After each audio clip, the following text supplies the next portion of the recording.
కొన్ని గంటల వ్యవధుల తర్వాత కూడా మున్సిపల్ సంబంధించిన రిజర్వేషన్ కావచ్చు బీఫామ్ అన్ని కూడా నోటిఫికేషన్ అనేది కూడా జారీ చేస్తున్నారు కదా, ఎట్లా చూసుకోవచ్చు? ఈ టైంలో మీరు చేసినా కానీ ఎలాంటి ప్రయోజనం ఉండబోతుంది బీసీలకు? ఇప్పుడు దొంగ దెబ్బతీసి బీసీలను దొంగ దెబ్బతీసి అధికారం ఉన్నటువంటి ఒక బలుపుతోటి బీసీలను డోకా చేసి మున్సిపల్ ఎన్నికలను నిర్వహించాలని అనుకుంటున్నారు. ఇలా ఎన్ని రోజులు మీరు దొంగచాటుగా దాసుకొని డైవర్షన్ పాలిటిక్స్ చేస్తూ మున్సిపల్ ఎన్నికలు నిర్వహిస్తారు? ఇలా రాష్ట్రంలో డైవర్షన్ పాలిటిక్స్ నడుస్తున్నాయి. ఇలా మేము అడుగుతున్నాం, ఒకటే ప్రధానంగా మిమ్మల్ని సూటిగా అడుగుతున్నాం. ఈరోజు మీరు ఇచ్చినటువంటి హామీ ఏదైతే 42% రిజర్వేషన్లది ఉందో చట్టబద్ధంగా ఇస్తున్నారు కదా, హామీ ఏమైంది? హామీ మీద ఎందుకు మాట్లాడడం లేదు? ఈ రిజర్వేషన్ల అంశం మీద అఖిలపక్ష సమావేశం ఎందుకు పెట్టడం లేదు? ఈ మున్సిపల్ ఎన్నికలు ఇంత కీలకంగా జరుగుతుంటే ఇలా జనాభా దామాసి ప్రకారంగానైనా కనీసం 56% టికెట్లు బీసీలకు బీఫామ్లు ఇస్తామని ఎందుకు చెప్పడం లేదు? బీసీ రిజర్వేషన్ల అంశాన్ని కనుమరుగు చేయడానికి ఎందుకు కుట్ర చేస్తున్నారు? ఇలా మద్యం వ్యాపారుల లెక్క రాజకీయ పార్టీలు ఎందుకు సిండికేట్ గా మారుతున్నాయి?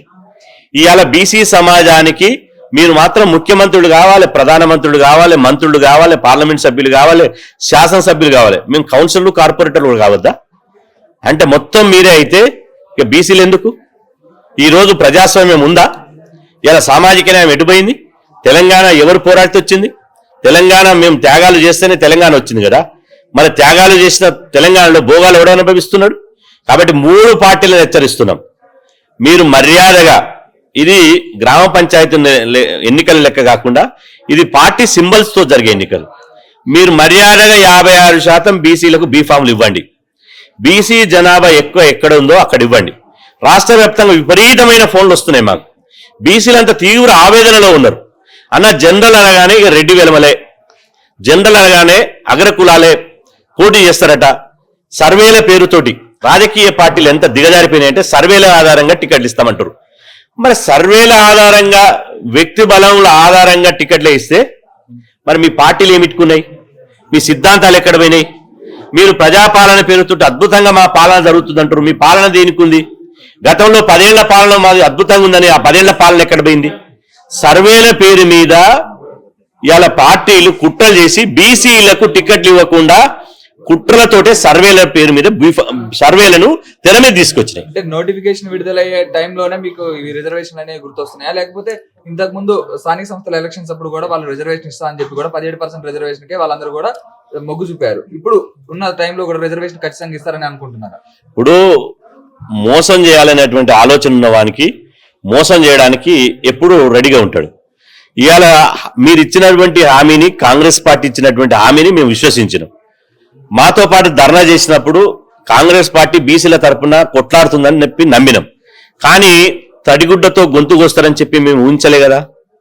ఇలా మీకు అధికారం ఉందని చెప్పి నేను ఇంతకుముందు చెప్పినప్పుడు మీ అధికారాన్ని, అంగబలాన్ని ఉపయోగించుకొని దొంగచాటుగా ఎన్నికలకు పోతే మళ్ళీ ఓట్ల కోసం బీసీల కాడికి వస్తావు కదా. ఇలా సాధారణంగా గ్రామ పంచాయతీ ఎన్నికల్లో ఏ అధికార పార్టీ ఉన్నా 80% టికెట్, 80% సర్పంచ్ స్థానాలు అధికార పార్టీ గెలవాలి.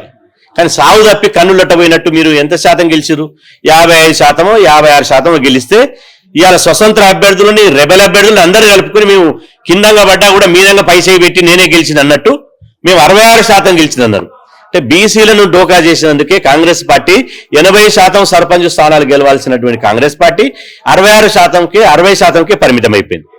ఇవాళ మేము ప్రధాన ప్రతిపక్షం అన్నటువంటి బీఆర్ఎస్ పార్టీ 33% పరిమితం అయిపోయింది. ఇవాళ ఈ బీజేపీ పార్టీ 700 సర్పంచ్ స్థానాలు గెలిచి ఎగిరెగిరి పడుతుంది. బీజేపీ బీసీలకు మోసం చేసినందుకే బీజేపీకి బీసీలంతా బుద్ధి చెప్పారు. కాబట్టి ఇప్పుడు కూడా మున్సిపల్ ఎన్నికల్లో, రేపు జరిగేటువంటి ఎన్నికల్లో ఓటు పోటుతోటి వీళ్ళని, ఈ మోసకారి బీసీ ద్రోవుల పార్టీలను బీసీలు ఎండగట్టడానికి, బీసీలకు బుద్ధి చెప్పడానికి సిద్ధంగా ఉన్నారు. కామారెడ్డి డిక్లరేషన్ ప్రకారం 42% రిజర్వేషన్ కూడా బీసీలకు ఇస్తా అని చెప్పడం కూడా చూస్తున్నారు రాహుల్ గాంధీ ఆ టైంలో.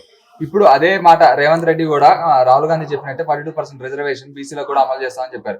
కానీ ఇంతవరకు ఎలాంటి, ఇప్పుడు రాహుల్ గాంధీ గారి మాట రాష్ట్రంలో అమలైతలేదనడానికి ప్రత్యక్ష ఉదాహరణ ఈ మున్సిపల్ ఎన్నికలు, గ్రామ పంచాయతీ ఎన్నికలు.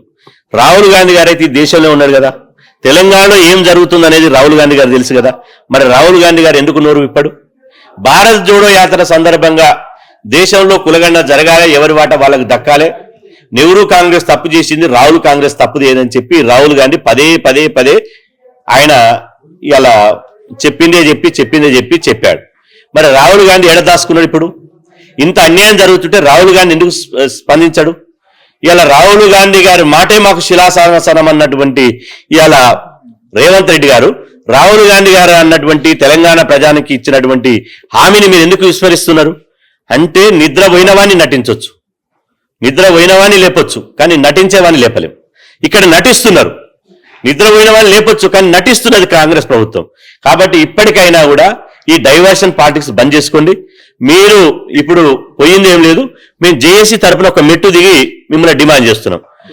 ఇవాళ 42% మీకు అమలు కాకపోతే, సాధ్యం కాకపోతే, ఇవాళ అనివార్యంగా మున్సిపల్ ఎన్నికలు జరిగితే మీరు 56% జనాభా దామస్ ప్రకారం మీరు 60% ఉంటాం.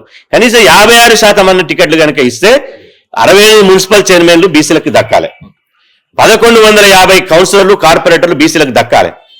కాబట్టి 7లో 4 మేయర్లు బీసీలకు దక్కాలి. ఈ జనాభా ప్రకారం ఈ కేటాయించండి మీకు చిత్తశుద్ధి ఉంటే.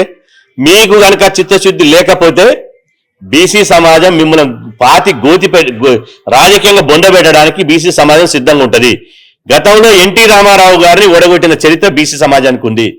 గతంలో ఈ నెదురుమల్లి జనార్దన్ రెడ్డిని రిజర్వేషన్ల వ్యతిరేక నిర్ణయాలు తీసుకుంటే ఆ ముఖ్యమంత్రి పీఠాన్ని గుంజి అవతల వరేసిన చరిత్ర బీసీలకు ఉంది. మీరు కనుక ఇవాళ అచ్చొచ్చిన ఆంబోతుల లెక్క మాకు అధికారం ఉందని విర్రవీగితే, మీకు ప్రతిపక్షాల మద్దతు ఉందని మీరు అనుకుంటే, ఈ 3 పార్టీలను కట్టగట్టి హుసేన్ సాగర్లో కలపడానికి బీసీ సమాజం సిద్ధంగా ఉందని చెప్పి హెచ్చరిస్తున్నాం.